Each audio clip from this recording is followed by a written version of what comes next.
Nalilito siya. Brianna, I hope hanggang ngayon hindi pa rin nagbabago ang nararamdaman mo para sa akin. Tanong ni Leon sa kanya. Napakagatlabi siya. Talagang naguguluhan siya. Gusto sana niyang sumigaw na kailangan nitong mag-ingat kay Lucas. But what if pinaiikot lamang siya nito? What if kinukuha lamang nito ang loob niya? Base sa ekspresyon ng mukha ni Brianna, alam ni Lucas na naguguluhan na naman ito. Kapag nagbago ang isip ni Brianna, masisira ang mga plano nila. Ibinaba niya ang hawak na telescope. Parang gusto na niyang sugurin ang mga ito. Sanay na siya sa ganitong mga negosasyon. Alam niyang nire-reverse psychology ito ni Leon base sa naririnig niyang usapan ng mga ito. Shit! Aniya. Nang mawala ang audio na nakakonekta sa kanya kay Brianna, tinanggal na nito ang speaker kung kaya't hindi na niya naririnig ang usapan ng mga ito. Naalarma siyang bigla. Mukhang babaliktad na nga si Brianna. Nagmamadali siyang bumaba mula sa kanyang pinagtataguan. Kailangan maging listo siya just in case mag-back out nga si Brianna at bumaliktad na ito. Alam na alam niyang kinukuha lamang ni Leon ang loob nito. Kapag nakuha na nito ang loob ni Brianna, tiyak niyang ililigpit nito ang dalaga. Napamura siya nang makitang kasama ni Leon na lumabas ng coffee shop si Brianna. Hindi siya makapaniwalang napakabilis namang nagbago ng utak nito. Kasama itong sumakay ni Leon sa kotse. Nagmamadali siyang sumakay sa kanyang motorbike para sundan ang mga ito. Gusto niyang murahin ang sarili. Tama si Savannah. Hindi niya dapat na pinagkatiwalaan si Brianna. Lintik! Halos paanas na mura niya nang makitang pinasibad ng mabilis ni Leon ang sasakyan. Lihim na napangiti naman si Leon nang makumbinsi niya si Brianna na sumama sa kanya. Hindi na niya palalampasin ang pagkakataong ito. Kailangan na niyang patahimikin ng babae dahil masyado na itong maraming nalalaman. Saan tayo pupunta? Nag-aalalang tanong niya nang mapansing hindi pa balik ng bahay ang daan tinatahak niya. Bahagya niya itong nilingon. Nakita niya ang panik sa mga mata nito. Saka pinilit na buksan ang pinto ng sasakyan. Ngunit nakalak na iyon. At tanging siya lamang ang may kakayahang magbukas nun. Damit, Leon! Saan mo ko dadalhin? Bakit pa parang takot na takot ka? Relax ka lang. Di ba sabi ko sa'yo ipapasyal kita? Tila nakakaloko ang ngiting sabi nito sa kanya. Saka ano bang dapat mong katakutan? Magkakampi tayo, hindi ba? Oo, magkakampi tayo, sabi nito sa kanya. Ramdam niya ang nerbyo sa boses nito. Hindi siya umimik. Kanina pa niya pinipigilang humalakhak. Hindi niya akalaing hanggang ngayon tanga pa rin itong si Brianna. Wala siyang kahirap-hirap na mapaikot ito sa kanyang mga kamay. Kung magkakampi tayo, hindi ka magsasalita, hindi ba? Sabi niya. Wala naman akong pinagsasabihan ng mga sikreto natin eh. Anito sa kanya. Really? Bahagya niya itong nilingon. Saka muling ibinaling ang tingin sa pagmamaneho. Pinipilit pa rin itong buksan ng pinto. Kung magkakampi tayo, bakit parang takot na takot ka naman sa akin? Makahulugang tanong nito sa kanya. Leon, please. Kapag may ginawa ka masama sa akin, nahanapin ako ng mga magulang ko. Alam nilang kikitain kita ngayon. Saka alam nila kung anong nangyari kay Savannah. Babala nito sa kanya. Akala ko ba wala kang pinagsabihan ng mga sikreto natin? Nalaman lang nila. Alam na rin nilang buhay pa si Savannah. Mabilis niyang tinapakan ng brake. Muntika na itong maumpog sa lakas ng paghinto niya. Nagkita kayo ni Savannah? Matiim na tanong nito sa kanya. Kitang-kita niyang pinagpapawisan nito at natataranta. Alam na alam niya kapag nagsisinungaling itong si Brianna. Hindi. Bakit naman ako makikipagkita sa kanya? Pagkakaila nito. Muli niyang pinaandar ang sasakyan. Humahanap lamang siya ng tiyempo. Mamaya mapapaamin rin niya ito sa lahat ng nalalaman nito. Gustong murahin ni Brianna ang sarili. Dapat hindi siya nakinig kay Lucas at di siya nagstick sa kanilang mga plano. Para namang hindi pa niya kilala si Leon. Sunod-sunod na pumatak ang kanyang mga luha. Pasimple niyang muling binuhay ang speaker ng kanyang nakatagong earphone. Nakakonekta yon kay Lucas. Mula doon, mapapakinggan ni Lucas ang pag-uusap nila ni Leon. Leon, please. Maawa ka. Kung ano man ang binabalak mo sa akin, huwag mo nang ituloy. Wala kang kapupuntahan kundi kulungan. Alam mo ba yon? Nakikiusap na sabi niya sa lalaki. Hindi na ako natatakot. Tugon ito sa kanya. Napuno ng takot ang dibdib niya. Kung kanina malaanghel siya nitong kinakausap, ngayon para itong sinasapian ng demonyo. Tinignan siya nito ng masama. Ganitong ang itsura nito ng patay nito si Savannah. Nagpapanik na siya. Kung sana nakitig lamang siya kay Lucas.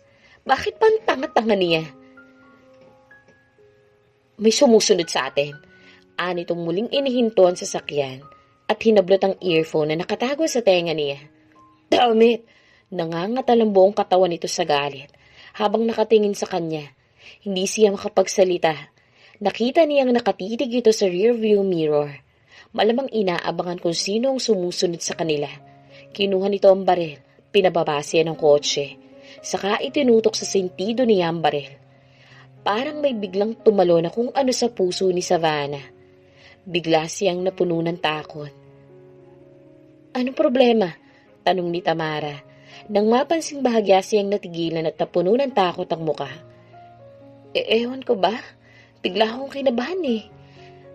Pakiramdam ko may nangyayaring hindi maganda. Nasaan si Alejandro? Feeling ko kailangan ako ni Lucas eh. Sabi niyang hindi na hinintay ang isasagot ng babae. Nagmamadali na siyang bumaba sa rooftop at pinuntahan si Alejandro sa kwarto nito. Hindi niya tinigilan ang pambubulabog sa kwarto nito hanggang hindi siya nito pinagbubuksan ng pinto. What? Tila yamot pang tanong nito. I think kailangan ni Lucas ang tulong natin. Please help me locate kung nasaan siya. Kailangan natin ng helicopter mo para mapuntahan siya. Sabi niyang hindi na nag-aksaya pa ng oras. Kaagad namang kumilos si Alejandro para ilocate ang kinaroroonan ni Lucas. Nasa isang liblib na lugar siya. Sa north. Lapit lang sa Maynila. Sabi nito sa kanya. Pagka-check sa high-tech nitong relo. Tatawagan ko ng piloto para puntahan namin siya. Sasama ako! Sabi niya. Nagpoprotesta ang mukha ni Alejandro nang tingnan siya ngunit nagsusumamo siya. Please, pakiusap niya rito. Napabuntong hininga siya. Okay, anito, nang makitang halos mapaiyak na siya sa sobrang pag-aalala. Tinawagan nito ang piloto at pinahanda ang helicopter. Ilang sandali pa nasa ere na sila para sundan ang location ni Lucas. Natawag na yata niya ang lahat ng mga santo at santa habang nananalangin na ligtas si Lucas. After 45 minutes, nakarating rin sila sa target location. Kalma lang, baka sa halip na makatulong tayo, mas lalong mapahamak si Lucas. Kung magpapadalos-dalos tayo, okay? Babala ni Alejandro sa kanya. Habang naghahanap ang piloto na maaari nilang landingan. Demonyo ka talaga, Leon! Umiiyak na sabi ni Brianna. Napangisi siya. Talagang demonyo ako. Kaya kung di mo sasabihin kung nasan si Savannah, tutuluyan kitang talaga. Ani ang nilingon ng mataas na bangin. Hindi ako mangingiming ihulog ka dyan. Please, Leon, maawa ka naman sa akin. Bakit ba ayaw mong maniwala sa akin? Hindi ko alam kung nasan si Savannah. Talaga lang ha? Sabi niyang kinalabit ang gatilyo ng hawak niyang baril na nakatutok sa sentido ni Brianna. Ituturo mo ba sa akin kung nasan si Savannah? O gusto mong pasabugin kong utak mo? Bulong niya rito. Napakagatlabi ang dalaga. Hindi ko alam kung saan siya tinatago ni Lucas. Humahagulhol na sagot sa kanya. Ano bang mapapala ko kung itatago ko sa iyo ang babaeng yun? Nakalimutan mo na bang gustong-gusto ko ring mawala ang babaeng yun? Kaya nga nagulat ako nang malaman kong buhay pa siya. At matagal ka nang pinaglalaruan. Humigpit ang pagkakahawak niya rito. Pwes, nasan si Lucas? Sabihin mo sa akin ng lahat. Lahat-lahat ng nalalaman mo. Nakipagsabuatan ka sa kanila, hindi ba? Napahikbi ito. Binuhay niya ang audio ng earphone nito. Kung nasan ka man ngayong hayop ka, magpakita ka sa akin. Kung ayaw mong pasabugin kong bungo ng babaeng to. Nagmabantang sabi niya.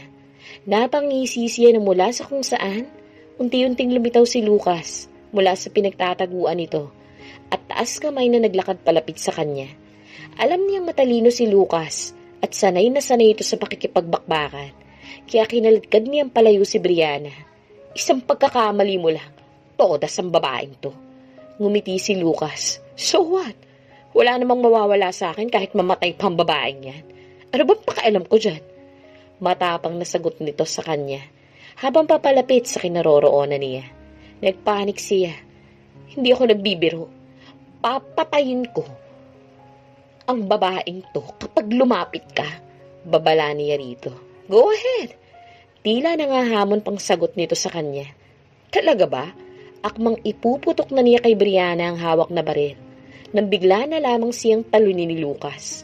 Hindi niya inaasahan niyon kung kaya't hindi sinasadyang nabitawan niya ang baril. Mabilis namang nakatakbo palayo sa kanya si Brianna. Nagpambunuan sila ni Lucas sa baril. Ngunit bago pa niya yun nadampot, mabilis niya iyong nasipa ni Lucas. Kaya nahulog yan sa bangin. Namataan niya ang baril sa bulsa nito at mabilis niya iyong nadukot at itinutok dito. Napatawa siya nang ma-realize na mas mabilis pa rin naman pala ang kanyang mga kamay kaysa kay Lucas. Lucas! Dinig niyang sigaw ng humahangos na babae. Napakunot ang noo niya nang ma-realize na ito'y si Savannah na nagkukubli sa mukha ni Sarah. Hindi siya makapaniwala habang pinagmamasdan ito. Kung hindi pa'y pinagtapat sa kanya ng totoong Sarah ang tunay na kwento, baka hindi siya maniwala. Savannah! Halos sabay nilang bigkas ni Lucas. Unti-unting sumilay ang malademonyong ngiti sa kanyang mga labi. So, totoo pala ang chismis na inagaw mo mukhang yan sa tunay na asawa ng lalaking to. Please, Leon. Nagsusumamo ako sa iyo, pakawalan mo si Lucas. Pangako mananahimik ako. Walang makakaalam ng tungkol dito. Yung kumpanya, ipapaubaya ko ng lahat yun sa iyo. Hindi na ako mag-ahabol pa. Umiiyak na sabi niya. Basta bitawan mo lang siya. Ang lakas ng tawa ni Leon. Si Lucas naman halatang naiinis sa mga sinasabi niya. Parang gusto pa nitong sabihin sa kanya na, bakit mo ba pinapakailaman ng diskarte ko? Pero di niya pinansin ang inis nito. Ang mahalaga, para sa kanya mailigtas ito. Bakit ba uunahin pa nito ang pride kaysa humingi ng tulong sa kanila? At nasa na ba ang Alejandro na yun? Bakit parang wala man lamang malasakit sa kaibigan? Pakawalan mo na si Lucas. Kung gusto mo, pipirma ako ng katibayan na isinasalin ko sa iyo ang kumpanyang naiwan sa akin ng Momit Daddy. Pwede ba, Savannah? Hayaan mo na lang kami ni Leon ang umayos dito. Tila hindi nakatiis na sabi ni Lucas sa kanya. Inirapan lamang niya ito sa kamuling nagpatuloy sa pagsasalita. Leon, hindi ka pa ba masaya na palalayain na natin ang isa't isa? Kahit sinong babae pang asawahin mo, wala na akong pakialam. Basta palayain mo lang si Lucas. Kumunot ang noon nito. Talaga bang ipinagpalit mo na ako sa lalaking to?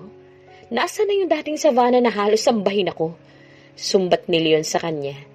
Hindi siya makapaniwalang pagkatapos ng ginawa nito sa kanya. Umaasa pa rin itong hindi magbabago ang nararamdaman niya para dito. Talagang may pagkakonsita ng lalaking to. Narcissist. Nanggagalaiti na siya sa galit. Ang dami niyang gustong sabihin kay Leon, ngunit pinipigilan lamang niya kanyang sarili dahil baka mas lalo itong matrigger at ipitok talaga ang baril kay Lucas. Hindi naman basta-basta mawawala ang pagmamahal ko sa iyo, Leon.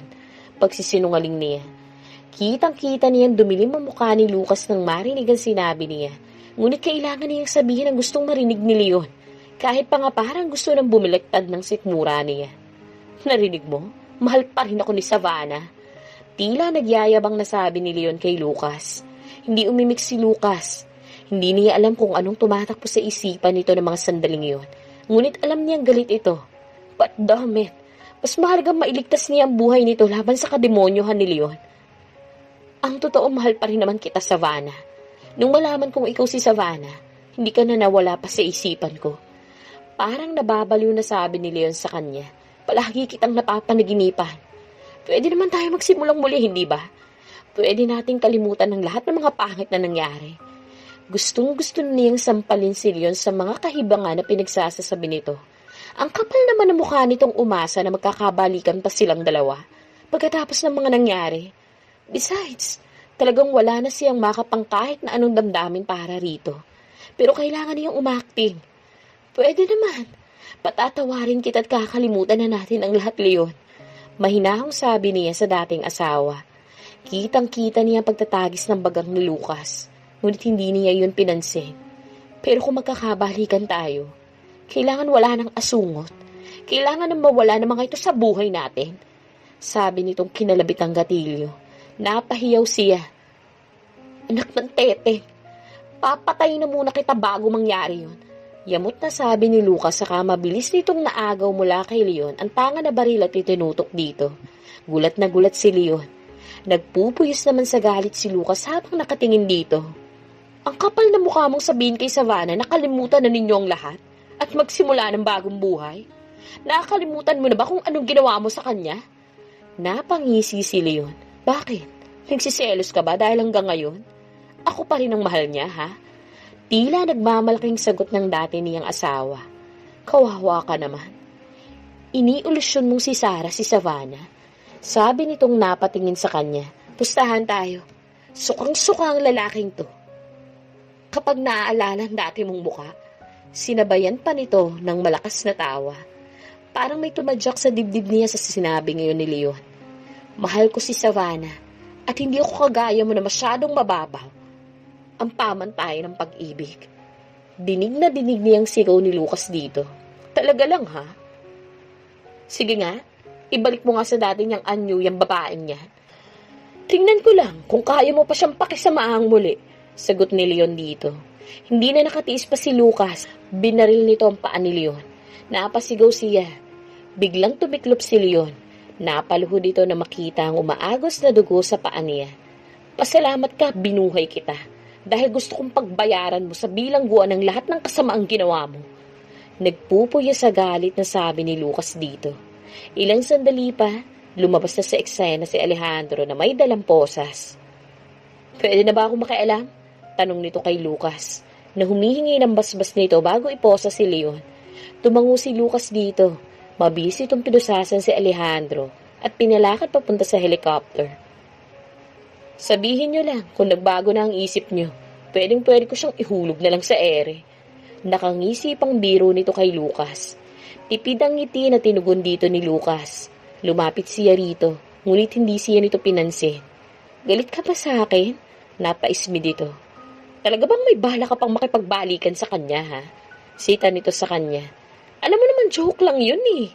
Aniya rito. Hindi ka rin talaga nakikinig. Napakatigas pa rin ang ulo mo. Sinabi ko na sa'yong hayaan mo ako na mag-solve ng problemang to. Pero nakailam ka pa rin. Iritadong sabi nito sa kanya. Ayoko lang kasing mapahamak ka. Yang katigasan ng ulo mo magpapahamak sa ating dalawa. Singhal nito. Nakita niyang lumabas sa pinagtataguan nito si Brianna. Isa ka pa! Sigaw ni Lucas dito. Kung nag-stick ka lang sa plano natin, hindi na sana umabot pa sa ganito ang lahat. Ang hirap sa inyo na bola lang kayo ng lalaki nyo, bumibigay na kaagad kayo. Galit na sabi nito. Napatungo si Brianna. Yamot na naglakad si Lucas palayo sa kanilang dalawa. Hey, Lucas! Kung hindi mo sana ako binabaliwala sa mga plano mo, hindi naman ako mag-aalala eh. Sigaw niya rito. Palagi mong sinasabing di kita pinagkakatiwalaan. But damn it, akong hindi mo pinagkakatiwalaan eh. Parang wala itong naririnig na nagpatuloy pa rin sa paglalakad. Ang hirap kasi sa'yo. Sarili mo lang pinakikinggan mo. Napaka-selfish mo. Yamot na sabi niya. Galit ang mukhang humarap ito sa kanya. At ako pa ngayon ang selfish? Tanong nito sa kanya. Saka napailing. You're impossible. Sabi nitong muling nagpatuloy sa paglalakad. Kasalanan mo to. Kung hindi ka nagpatangay kay Leon, hindi masisira ang unang plano. Sita ni Savannah kay Brianna. Kung meron man dapat sisihin dito, ikaw yun. Kung hindi mo tinakso si Leon, hindi mangyayari ang ganito. Maayos na sana pagsasama namin. Pero anong ginawa mo? Inis na sabi ni Brianna sa kanya. Natigilan siya. Wow, kasalanan pa pala niya ngayon ang lahat. Samantalang ito ang agaw ng asawa niya. Look, Brianna, kung hindi man ako, ibang babae malamang ang lalandi sa lalaking yun para maghiwalay kayo. Saka teka nga muna, pakiulat nga ng sinabi mo. Baka nakakalimutan mong unang naging akin si Leon. Alam mo na may asawa siyang tao and yet, pinatulan mo pa rin. Saka baka nakakalimutan mong nakipagsabwatan ka sa kanya para i-dispatch ako. Yamot na paalala niya.